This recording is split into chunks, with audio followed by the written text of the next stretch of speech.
In today's video, we have some more news from the NHL waiver wire. We have another signing and another fine from NHL player safety. Plus, we're taking a look at the latest trade talk from around the NHL. Plenty of players on the Seattle Kraken appear to be available. We have trade rumors from the Anaheim Ducks, Washington Capitals, Minnesota Wild, and could we see the two teams in Ontario, the Leafs and Sens, complete a deadline deal? We'll discuss all that coming up next.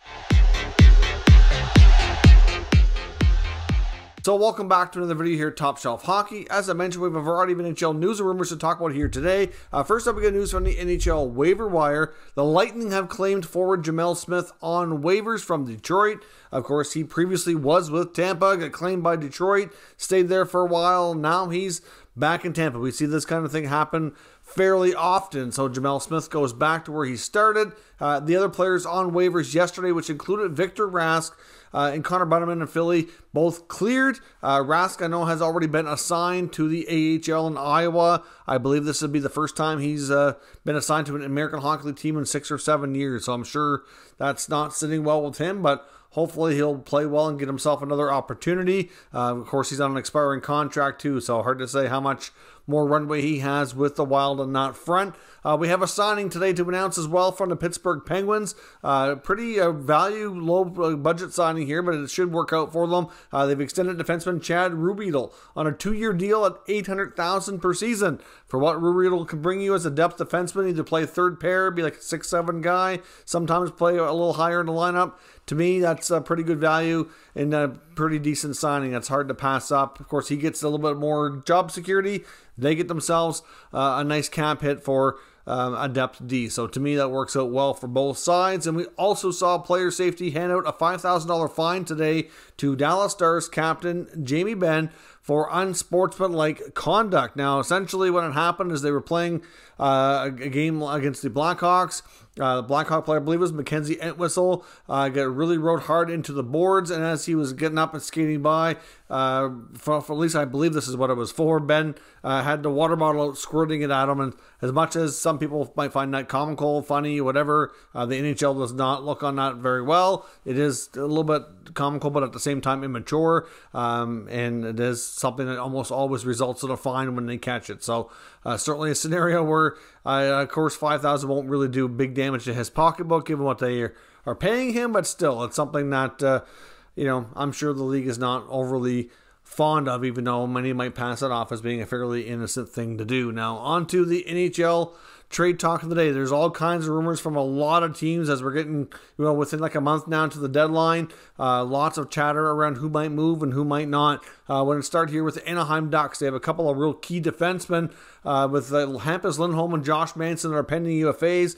A lot of uncertainty around both their futures with the team. Of course, at one point, the Ducks were a little higher in the standings, but as time has gone on, they've kind of, I wouldn't want to say come back down to earth a little bit, but they've certainly leveled out and are certainly doing a little bit more close for their standings now that some people kind of predicted before, whereas they got off to a real good start to the season. Now, it's believed, and it has been for some time, that the Ducks very well would like to try to keep at least one of them. It's kind of unclear who that might be, but that is starting to become a little bit more clear as we approach the deadline. Now, many NHL reporters, including Frank Seravalli, have also seen this from Dave Pagnotta of thefourthperiod.com, indicate that there's a pretty good chance that Hampus Lindholm wants to take this to free agency. So if there's really not much of a chance that Lindholm re-signs with the Ducks, I can see a scenario where he is traded at the deadline. It would only make sense. They could still talk to him again in the offseason if they want to consider bringing him back, but I think that would be tough for them to do based on where they're at coming, with the rebuild. Like, they certainly are kind of in a unique spot here. They have a lot of young talent, but they certainly are not quite ready to contend just yet. They could certainly use a guy like Lindholm on the back end for sure, but at the same time, does it make sense for a guy like Lindholm, Manson, Fowler, all to be locked up long term? I'm not really sure that it does. So to me, Lindholm is likely to get dealt, given the fact that he's taking this to free agency, or at least it appears that way right now. Now, Josh Manson, on the other hand, from what reporters are saying, is a lot more likely to stay, that he's a lot more interested in re-signing, probably giving him a better contract to work with as well for cap purposes, that he's just really kind of, entrenched to being a California guy now, has been there a long time, and seems like he really wants to stay based on, the fact that he's a good size right shot defenseman, which is hard to come by. Not that Lindholm wouldn't be tough to replace as well. They both would be, there's no doubt. But still, it looks like Manson is way more likely to remain a Duck, where Lindholm, testing free agency, is almost likely, a guarantee almost to get him to be traded by the deadline. So, of course, we'll have to watch that scenario unfold. We'll obviously have to watch how the Ducks do here. If they can get themselves in a playoff spot, it's hard to say how they approach this, but I don't think they can really go into the playoffs with a lot of pending UFAs, knowing that, even if they get in, they can't really risk losing a bunch of these guys for nothing in the offseason. They still have Rickard Rakell to deal with, as well as Ryan Getzlaf, and I wouldn't rule out either of them possibly being traded as well. With Getzlaf, they'll probably treat that a little bit differently and give him a lot more say in the matter, whereas Rakell, obviously, I can see if they find a taker for him. He's been inconsistent the last few years, but he is a versatile player who can be a good piece for a lot of teams. Given the fact he's not making a ton of money, I can see there being enough interest to likely have that take place as well. But the Ducks are going to be a very interesting team ahead of the deadline, considering how many players they have as UFAs. Now, the Seattle Kraken, of course, it's still puzzling and mind-numbing to look at their expansion draft list, to be honest. I still don't understand how they botched this the way they did. There's so many good players that could have been a Kraken to start this year that are having solid years that they chose to pass on. But the team instead is pretty low in the standings, going to be looking for a fairly high draft pick, and they have a lot of players now that after one season or close to one season are going to possibly be sold off. They have a lot of pending UFAs, which was fine when it comes to their strategy with selecting players ahead of the expansion draft. But guys like Carly Järnkrok, Marcus Johansson, and Jonas Donskoy all drawing attention from NHL playoff teams. Now, Donskoy still has an extra year left on his deal, but Järnkrok and Johansson,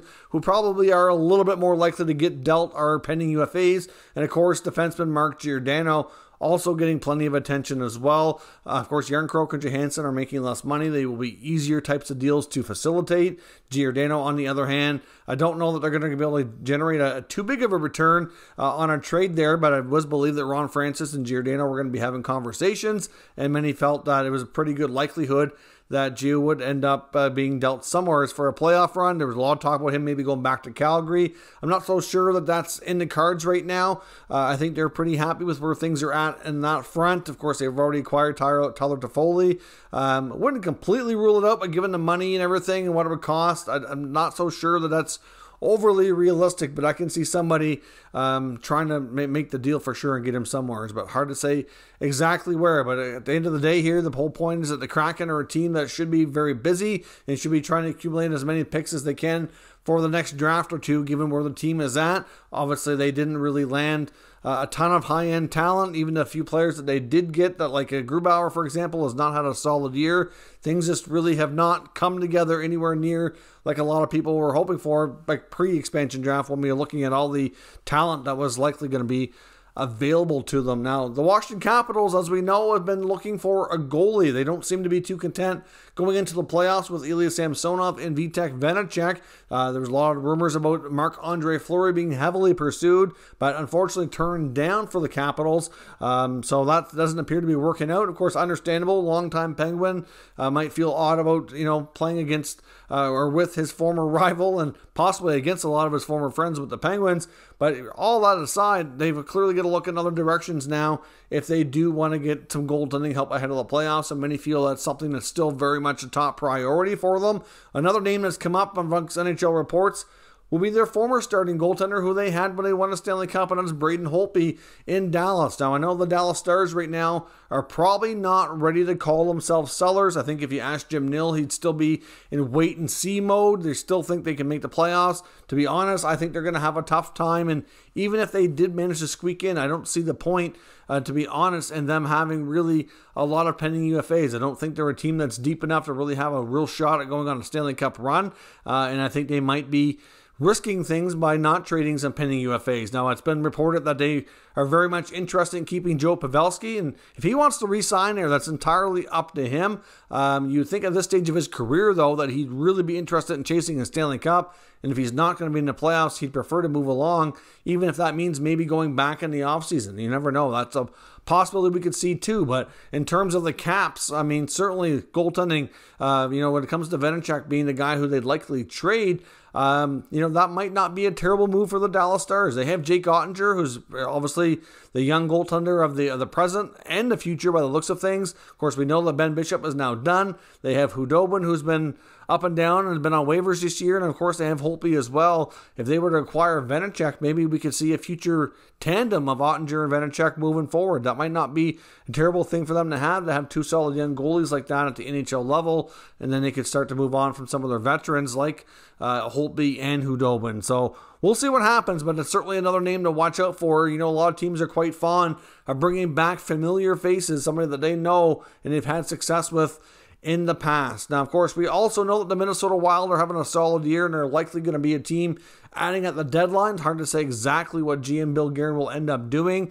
They've been linked to a variety of players. We know that based on what we've been told about Claude Giroux, that the Wild are probably his second or third option on that list. So that's a possibility, and we've also heard that they might be a team that also looks out for goaltending assistance too. That obviously the Cam Talbot's been their main starter, and I think they're content with that. But at the same time, I don't know how they feel about the young Kakkonen as the backup goalie. They might want a little bit more insurance, so don't be shocked if they do try to add another veteran type backup goalie. I mean, you look to a guy like Anton Forsberg, for example, in Ottawa is a prime example, or there's many other cheaper guys on expiring contracts around the league who could be had for that right price. But regardless of what the Wild do, I see reports from Frank Seravalli indicating that young defenseman Kalen Addison, who they acquired from the Penguins, who certainly could be a trade piece for them. Now, of course, Addison's seen some NHL time with the Wild, but given the fairly deep blue line that they've had and other veterans they've brought in, it's going to be tough for him to land a regular full-time spot there. At least it looks that way, so it might be wise for them to possibly use him as trade bait to try to upgrade other areas if they really feel they can get themselves a good deal ahead of the deadline. Of course, no guarantee that he is moved, but according to Frank, then it looks like he is somebody that they're considering toying with here if they find the right deal to make some upgrades at the deadline. Now, as I mentioned, we saw some rumors popping up today about Leafs and Senators, and I'll tell you, this is all kind of spawned mostly from the fan bases. Frank Seravalli put out recent reports here for dailyfaceoff.com looking at the deadline approach for all the teams. He has a report on each division talking about what players could be dealt, what players might be, or what types of things that teams are looking to do ahead of the deadline. And on the Ottawa Senators section, it lists Artem Zubin. Now, of course, a lot of Sens fans were confused by this. They didn't see this coming. Now, some of the names that were also listed include some pending UFAs like Chris Tierney, Tyler Ennis, Anton Forsberg, Nick Paul. They possibly could be dealt, and it might make more sense, whereas Zub's still under contract for another year, and to this point, there's been absolutely zero NHL trade rumors from any sources mentioning his name as being a potential player that Ottawa might trade. So, to me, it doesn't really make sense. He's not making a ton of money. He's a stabilizing right shot defenseman who they're in desperate need of. And then, of course, then from there, it kind of all spawned onto Leafs media, which is obviously in a lot of Leaf fans, which are in abundance of numbers on social media, saying if he's available, he should be their number one target. And I agree with them. If Artem Zub was truly available, wouldn't you think that he would be the perfect right shot defenseman for the Leafs? Now, if you're not overly familiar with him, he's just one of those guys. He does all the right things. Really smart player. Like I said, he's a stabilizer, a good partner for Thomas Chabot. So obviously, he defends well. He's nothing flashy, but he moves the puck. Doesn't take much for penalties. He's just a real solid guy who can be like a stay-at-home defenseman, which a lot of teams need ahead of the playoffs. So I can understand why there would be interest. He's got a good contract for another year, and obviously the deal kind of spawned through the fan bases talking about like a Zub to the Leafs for maybe it's a package involving Travis Dermott and maybe another pick or prospect. And obviously the Leafs do have a few interesting prospects like Robertson or Amirov, for example, or Niemela as well, which I don't think they'd want to trade, but still, again, these are all things that kind of fun up from it. Now there's articles popping up saying Leafs and Senators could make deadline deal, great partners, big trade between the rivals of the Ontario teams, and I'm like, I just don't see it happening. To me, like I said, there's lots of things that the Senators might do. They're clearly going to be a seller given where they're at in the standings. I see them selling off a few pieces. I don't think it makes any sense for them to trade Zub. He's got a great contract, right shot defenseman, stabilizer D that they desperately need. Of all the defensemen, like to me, besides Thomas Chabot, he'd be like the second best D that they've got. Like that doesn't make any sense whatsoever. I mean, although based on what Pierre Dorion and the Senators have done the last 3-4 years, I guess we can't completely rule anything out. I just think this, it's just funny how when you look at a lot of the hockey sites and a lot of social media now, it's just all of a sudden there's this big Leafs Sens trade chatter going on, and it all stems from one name listing on Frank Seravalli's report as potential players available. It's just kind of funny how that all kind of exploded all from that. I personally don't think there's anything to it, and I would hope that being division rivals, especially even though they're in different spots right now, does it make sense for the Sens to help the Leafs get even stronger when they're trying to go through a rebuild and kind of, get more competitive in their own division? It absolutely doesn't. And if they were going to do that, they'd have to make them do a drastic overpay, which doesn't make sense from a Leafs standpoint. So I'm going to say that this Leafs Sens deal that's being highly discussed on social media is extremely unlikely. And that's just my take on it, and we'll go from there. But we'll wait and see if there's any more things pop up in regards to Zoom or any other players here that would be of interest. But to me, lots of other guys on the Senators will be moved. Just don't see him being one of them. So let me know your thoughts down below in the comments. We'll discuss further. If you're new to this channel, make sure you subscribe and stick around. We'll keep you up to date with all the latest news, rumors, and analysis on all 32 NHL teams. Thank you for watching, and I'll catch you next time.